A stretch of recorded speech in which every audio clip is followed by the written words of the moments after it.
Thank you very much, everybody. It's a big day for a lot of reasons, and it's an honor to have you in this very nice venue across the street from the White House. And thank you all for being here as we take a major step to ensure the United States is fully prepared to welcome the world to Los Angeles for the 2028 Summer Olympic Games. Very exciting day of my life when we got nominated and we ultimately got it. And I didn't think I'd be here for the games in this capacity, but it worked out that way. So I'm very happy about that. I had no idea that was going to happen. When we got it, I said, it's too bad I won't be president then, but sort of we took a very circuitous route, didn't we? In my first term, we were instrumental in helping the city of Los Angeles win the bid to bring the Olympic torch back to American soil. And today I will sign an executive order establishing the White House Task Force on the 2028 Summer Olympics, mobilizing the entire federal government to ensure the games are safe, seamless, and historically successful. It's going to be amazing. I think it's going to be amazing. America is a nation of champions, and in July 2028, we'll show the world what America does best, and that's win. We're winning like we have never won before. You see that all the time. A year ago, we were not a country that was doing well, and now we're the hottest country anywhere in the world. I want to recognize several members of the task force, including our great Vice President, J.D. Vance. J.D., thank you very much. Thank you. Our equally great Attorney General, Pam Bondi. Pam, thank you very much, Pam. Secretary of Homeland Security, Christy Kerr. Christy Kerr. Do you know who Christy Kerr is? She's a friend of mine, great golfer. Christy, no, she's a better golfer than you. That's the only thing, but you're better at a lot of other things. But I want to thank you for being here, for doing an unbelievable job, really an unbelievable job. FCC Chairman, Brendan Carr. Brendan, thank you. Thank you, Brendan. Doing a great job. White House Chief of Staff, Susie Wiles, most powerful woman anywhere in the world. She's rated the most powerful woman in the world, and I agree with that. And Deputy Chiefs of Staff, Stephen Miller. Stephen, thank you. What happened to Stephen? We never want to miss Stephen. He's an MVP candidate. Dan Scavino, another MVP. James Blair, Taylor Budovich, and Nick Luna. Thank you all. Great group of people. They're going to be very much involved. I also am grateful to be joined by two of Team USA's strongest and fastest competitors, retired gold medalist and gymnast, and member of the LA 28 Athletes Council, Nastasha Lukin. Nastasha, how are you, Nastasha? Good. I don't know you, but I've watched you. You're very talented. I would not want to do what you do. This is much easier, believe me. It's incredible what you've done, along with retired gold medal Paralympian, swimmer, and board member of the U.S. Olympic Committee, Brad Snyder. Brad, thank you very much, Brad. It's a great honor. Thank you. Chairman of the 2028 Olympic Games, Casey Wasserman, a friend of mine for a long time. Casey, thank you very much. Casey, great job. It's going to be amazing. LA's a little bit different place than it was when selected, but we're going to bring it back stronger than ever. I spoke to Casey about that. He said, nope, we're going to make it better than ever. It's going to be something that's going to make it even more important as a Olympic Games. It was an interesting conversation we had as the fires were raging. Is that right? And I appreciated that very much. And CEO Reynold Hoover. Reynold, thank you very much. Thank you very much. Great honor. I also want to welcome the chair of the U.S. Olympic Committee, Gene Sykes. Gene, thank you. Thank you, Gene, very much. And thank him for recently banning men from competing in women's sports. That's a big deal. Thank you very much. It's amazing the way I don't hear any applause for that when everyone feels it. It's a 97, don't worry about it. That's a 97-3. It's not 80-20, it's 97-3, but nobody wants to clap. It's crazy. The United States will not let men steal trophies from women at the 2028 Olympics, so we appreciate the fairness and everything else that you've shown. Also, With us today is LA 28 board member Reince Priebus and also Kevin McCarthy. I want to thank Kevin McCarthy and Reince. Thank you, Reince. And thank you, Kevin. And the LA Olympics is shaping up to be a wonderful moment for America. It's going to be incredible. It's so exciting. And with today's action, I'm directing the Department of State, the Department of Justice, the Department of Homeland Security, the FBI, the Secret Service, the Department of Transportation, and many other departments and agencies to use every tool at their disposal to ensure a fantastic, safe, and beautiful event. In 2028, the Olympics is bringing back our national pastime, baseball. Wow, that's great. With teams playing under the lights at the legendary Dodger Stadium, and it is legendary. It's beautiful, one of the most beautiful. Squash players will go head-to-head inside the world-famous Universal Studios. Triathletes will sprint beneath the sun shining down on Venice Beach. This will be one of the great venues. I mean, when you think of it, right? It's going to be so incredible. Soccer teams will face off at the legendary Rose Bowl. Sailors will race through the waters near the port of Los Angeles, and the opening ceremony will take place at the beautiful Memorial Coliseum, just like the Olympics of 1932 and 1984. That was something. Those were very important Olympics. 1932 was a very important Olympics, wasn't it, huh? For 8 straight consecutive summer games, no one has won more medals than Team USA, which is incredible. We want to keep it that way. Over the years, Team USA has won triple the number of Summer Olympic gold medals as the next closest country, and I'm confident that that's going to continue in 2028. That's an amazing achievement, by the way. Between the LA Olympics and the FIFA World Cup next year, we have the World Cup and we have the Olympics, got them both. It's a great time to be a sports fan in America. And maybe, you know, I don't want to say most importantly, but it is a celebration of 250 years. We have our 250th anniversary also during the year. And it's going to be between the three of them. I think there'll be no other time that we've ever had in our history like that. So I'd like to ask the LA Olympics Chairman, Casey Wasserman, to say a few words. And I appreciate it very much, Casey. Great job you've done. Thank you very much.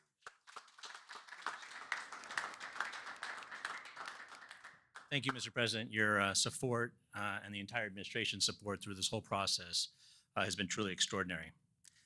In just 1,074 days, yes, we're counting, sir, the eyes of the world will be on this country as we open the 2028 Olympics. And it feels just like yesterday, and you were just president-elect in December of 2016, that you leaned into this process back then. And you've been supportive and helpful every step of the way, and we wouldn't be here without you, so we greatly appreciate all your support. Thank you very much. Our games plan is near final. We've announced a competition schedule. Some of the greatest brands in America have stepped up to support these Olympic Games as commercial partners. And now with the creation of this task force, we've unlocked the opportunity to level up our planning and deliver the largest and, yes, greatest games for our nation ever. We expect more than 150 heads of state will come to the Games. We'll host approximately 11,000 Olympic and 4,500 Paralympic athletes. They'll participate in 800 competitions at 49 competition venues. This will be the equivalent of producing 7 Super Bowls a day, sir, for 30 days. Yeah. But we are now focused more than ever on delivery, and we can't do this alone. I want to thank President Trump and the entire administration for their support and their partnership as we work to bring these games home. These will be truly America's games. We expect millions of fans from around the country to participate and attend events. And for the first time in history, we're going to take the Olympic torch relay to all 50 states. The most states it's ever gone to is 38, but in 2028, we will touch all 50 states. And sir, if you'd like to run on Park Avenue again to revisit history, you're more than welcome. And we're thrilled.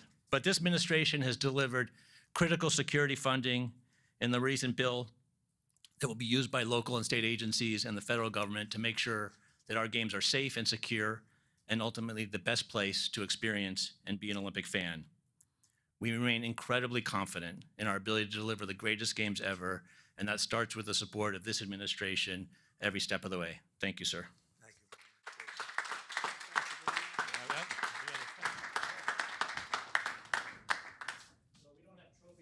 Olympic movement, but as you know, 1984 hosted the Olympics in Los Angeles. Right. And someone we admire, President Reagan, both of us, presided over those. And you will preside over our games. So we have for you a full set of the 84 original medals.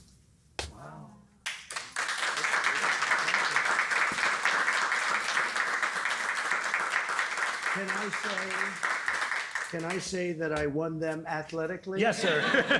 That would be a great Yes. honor. That's beautiful. Thank you sir. very much. Thank I you very appreciate much. it. Thank Thank you. you. Thank you very much. Appreciate it. We'll sign Yep. it.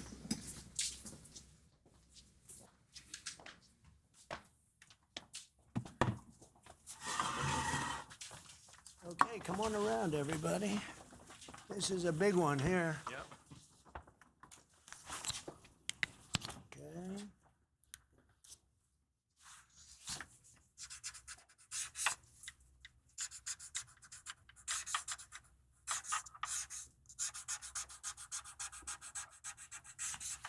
Pam, no auto pen. That was not an auto pen.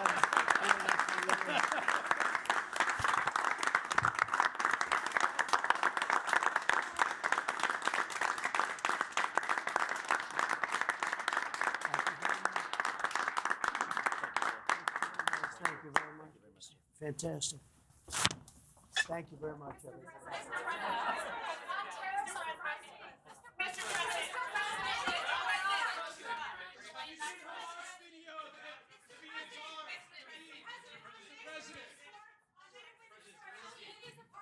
Go ahead, please. Go ahead. Go ahead. Mr. President.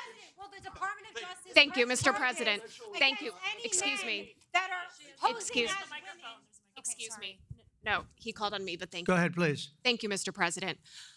Do you still plan to follow through on your threat to impose 100% tariffs on all countries that purchase Russian energy, including China? Well, I never said a percentage, but we'll be doing quite a bit of that. We'll see what happens over the next You did- fairly short period of time.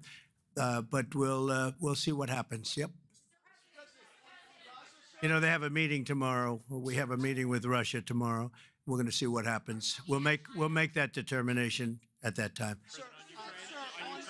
Yeah, please go ahead. Thank you, Mr. President. Thank you, Is, calling on me.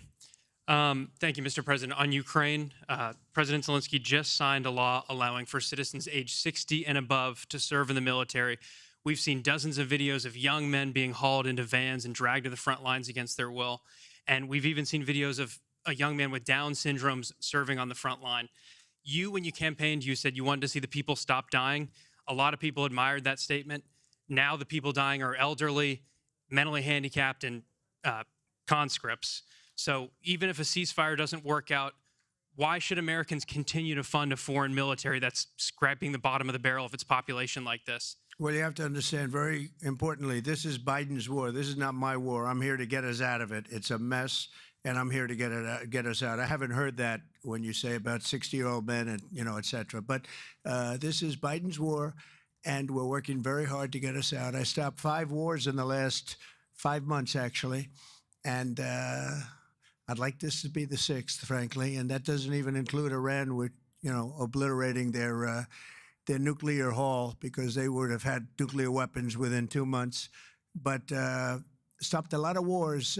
You just take a look at the ones just over the last 2 or 3 months. It's been amazing. This is the one I'm trying to stop. This is the one we're working hardest on. The other ones I stopped within a matter of days, almost every one of them, including India and Pakistan. And I could go over the whole list, but you know the list as well as I do. But this is the one we'd like to see. I haven't not heard that, but this is Biden's war. And it's a war that he got us into, or indirectly got us into. It should have never happened. It would have never happened had I been president. Yeah, next to you. thank you, Mr. President. Would you support Israel reoccupying all of Gaza, as has been suggested by some Israeli officials? Well, I don't know what the suggestion is. I know that we are there now trying to get people fed. As you know, $60 million was given by the United States fairly recently to supply food, and a lot of food, frankly, for the people of Gaza that are obviously not doing too well with the food. And I know Israel's going to help us with that in terms of distribution and also money. We also have the Arab states are going to help us with that in terms of the money and possibly distribution. So that's what I'm focused on. As far as the rest of it, I really can't say. That's going to be pretty much up to Israel. Yeah, please. Go ahead, please. Thank you. On transgender athletes in the Olympics, back to the safety, especially of female combat boxers, will the Department of Justice considering pressing charges against any man that tries to masquerade as a woman coming into this country to beat up American athletes? And secondly, would your administration consider genetic testing so that these people can prove that they're actually women competing? Well, I think there is going to be a very strong form of testing as far as charges. I'd have to ask the Attorney General about that. I don't know. But there will be a very, very strong form of testing. And if the test doesn't come out appropriately, they won't be in the Olympics. Yes, ma'am. Please. Go ahead, please. White. Thank you. Mr. President, do you believe that the U.S. committee would have made this decision on men and women's sports if you weren't president? And do you believe that this decision will stay in place once you are no longer president? I think they probably would have, because it just seems to be an issue that most people feel should be. I can't really say. You could have asked Chairman Wasserman, but I would say that, there's a possibility. It could go either way if you really want to know the truth. I feel strongly about it. I have. I ran a campaign, at least partially on that. That was one of the many issues that I talked about: open borders, the economy, taxes, all of the things. But that was certainly one of the issues. So I really can't. I really don't know. Could have gone either way. Please. Have you decided on a replacement for the Fed governor? For Fed governor, I'll be making that decision before the end of the week, and we'll either decide on one for permanence or the 4-month period, the term. There's a term of about a number of months. We have a couple of candidates. I mean, everybody wants it, okay? It's not a couple, but we've narrowed it to a couple of candidates. And we've also, we're looking at the Fed chair, and that's down to 4 people right now. Very good. Well, I can tell you, because I've already said there's 2 Kevins and 2 other people, okay? Brian? Thank you, Mr. President. This has to do with the safety aspect of the Olympics. What can you do as a president to ensure that Southern California, the greater Los Angeles area, is safe from any fire danger, that the state clears away brush in state parks, the reason why this last fire happened in Pacific Palisades? What can you ensure for that? Well, as you know, Brian, we have, I've been fighting with them for a long time about allowing the water to come down from the Pacific Northwest, essentially. And we actually opened up that water pretty strongly. We got a lot of opposition from the governor, and we opened it up anyway, and the water is coming down. That we want it opened further. They have a lot of water. They send it out into the Pacific Ocean in order to protect the smelt. It's a little tiny fish that's not doing very well, especially when they don't have water. They really do badly, okay? But it's a fish, environmentally protected, even though it's in many other areas. I think they just use that as an excuse to smelt. You'll check that out. But I think it's just an excuse. They've got to allow full water, and they're working with Lee Zeldin is really helping us a lot. But they've got to allow a full complement of water to come down from the Pacific Northwest. There is so much water. If Gavin Newsom let the water come down, see the way I pronounced his name properly for a change, if this guy allowed the water to come down from the Pacific Northwest, they have so much water they don't know what to do with it. All of those sprinklers would have gone on. All of those people with those beautiful houses with sprinklers in the ceilings and with the water, the fire pumps outside, all that water. They didn't have any water because they wouldn't let the water come down. There's so much water there. At first, when I got involved with this issue in my first term, I said to the congressman, they took me up because they wanted to show me the fields where they could farm 10 times more product. You'd see 100 acres, and you'd see 1 acre or 2 acres, beautiful green. It's very vibrant soil, but they don't give it the water that it's entitled to. And I said, oh, they have a drought? I said, no, they told me we don't have a drought. They don't. The Democrats don't allow the water to come down into the farms and into anywhere. By the time it gets down even into certain parts of California, it's fed out stupidly into the Pacific Ocean. If that water were allowed, so we broke into it and we allowed it to come down, and it come down at a higher level, and we want that, and we're demanding that of the governor. The other thing is, we'll do anything necessary to keep the Olympics safe, including using our National Guard or military. Okay? No, I will use the National Guard or military. This is going to be so safe, and if we have to, because obviously you have a mayor that is not very competent. She can't get the permits for the people. You know, the people are still waiting for their permits. Lee Zeldin got them the federal permit, which is 10 times harder to get, and everybody can build on the federal basis, and that's the hard one. But the mayor, Bess, she refuses to or cannot get them permits. They're waiting. And I was there right after the fires, and I saw all these beautiful people standing by their homes ready to get in and get to work. And they're waiting for their permits, and they're still waiting for their state permits and city permits. It's a disgrace. It's a disgrace. President Trump. Redress, yes, ma'am.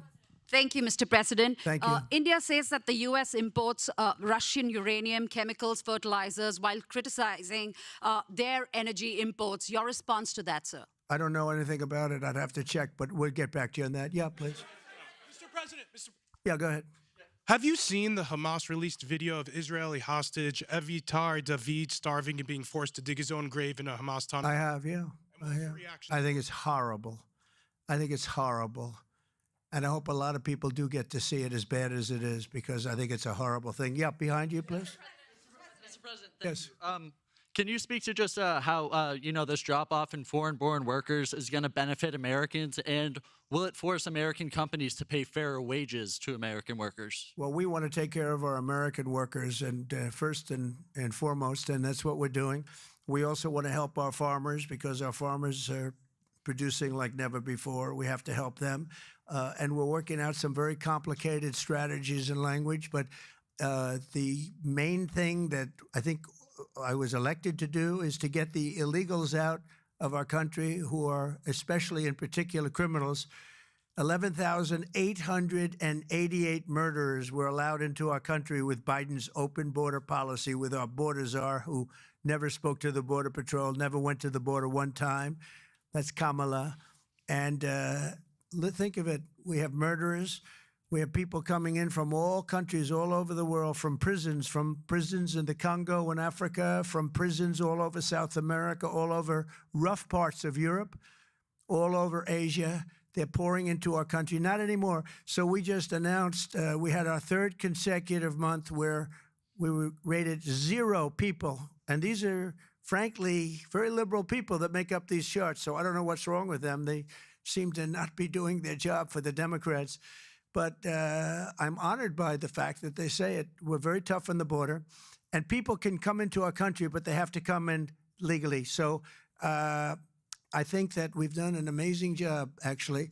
But we have to get the criminals out of our country: murderers, drug dealers, gang members. They emptied prisons into our country. It's one of the reasons, I think, even beyond the economy, it's one of the reasons I got elected. It's really maybe the number one. I was between the economy and that.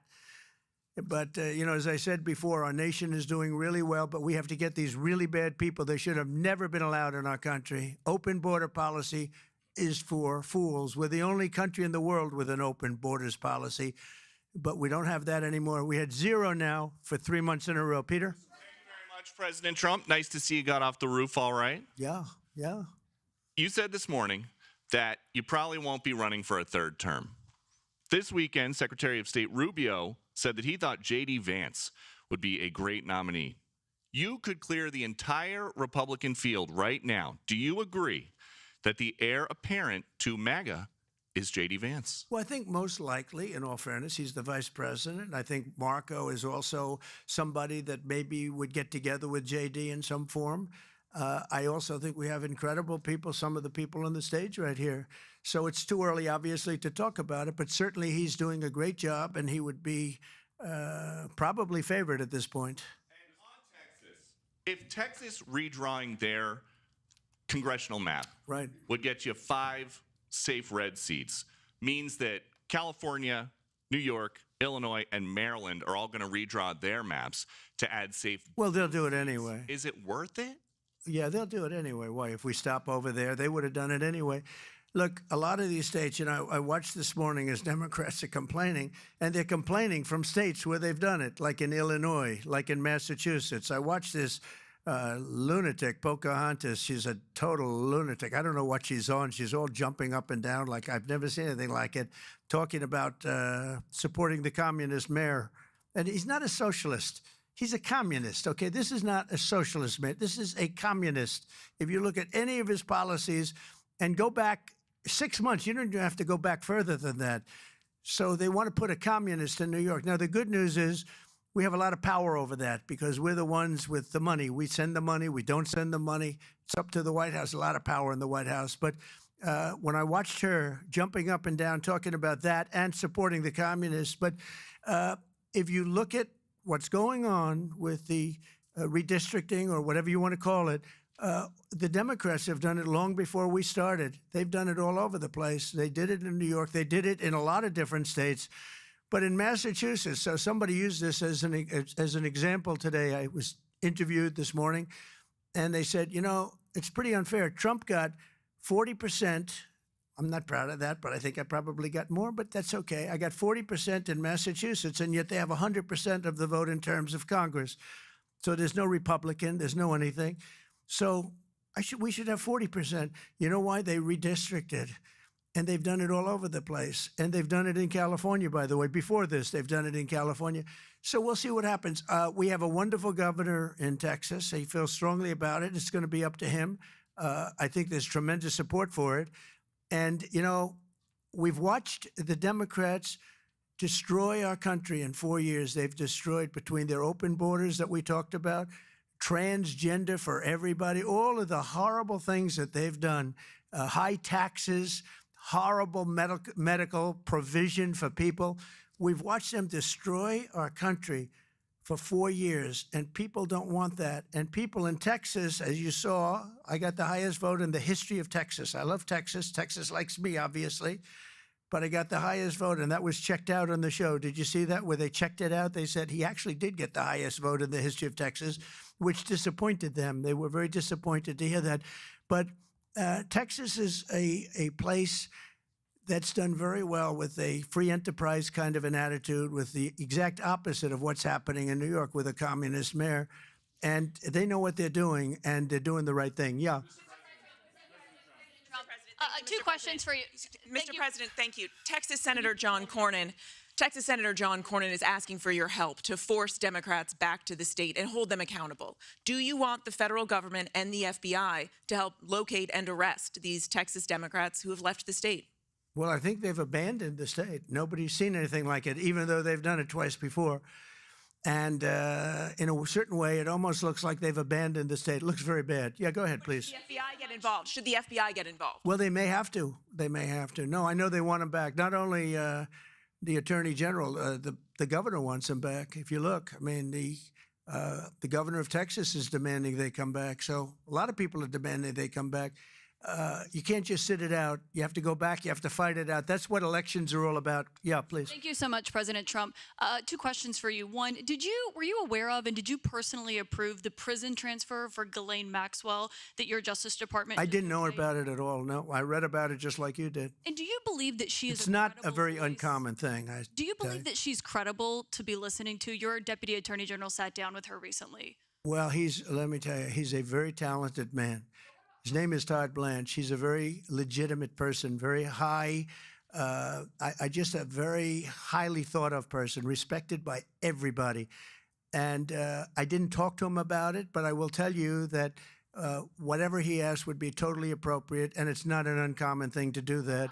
And I think he probably wants to make sure that, people that should not be involved or aren't involved are not hurt by something that would be very, very unfortunate, very unfair to a lot of people. But I will say this, Todd Blanche is one of the most highly respected people you'll ever meet. So I know this. I didn't discuss it with him, but anything he talked about with her, or the fact that he did that, not unusual, number one, and most importantly is something that would be totally above board. Please. Yeah, please, go ahead. Thanks, Mr. President. Mr. President, how much more would you like Doge to cut from the federal government? Well, it's not so much Doge anymore. And by the way, I have to say that somebody from Doge was very badly hurt last night. You saw that. A young man who was beat up by a bunch of thugs in D.C. And either they're going to straighten their act out in the terms of government and in terms of protection, or we're going to have to federalize and run it the way it's supposed to be run. But it's not a question of Doge. We have great people, secretaries and all, working with Doge and cutting with I said with a scalpel as opposed with an axe. They're cutting with a fine-tooth comb, and they're getting rid of people that aren't doing their job, or bad people, or bad things, bad policy, et cetera, et cetera. And I think we've been very successful in that. And there's more cutting to do, but there's also more getting. We want smart people in government. Our country is doing great. I think we are doing probably, maybe in many ways, better than we've ever done before. You know, we're taking in trillions, not billions, trillions and trillions of dollars from other countries who, for years, took advantage of us. They took advantage of the United States like we were children, and that's not happening anymore. Now they're paying a lot of money, and they're paying hundreds of billions of dollars. Individual countries paying hundreds of billions of dollars. You're seeing what everybody else is seeing. And we have a lot of things we can do. You know, one of the questions asked of me this morning is, are you going to make a dividend to the people?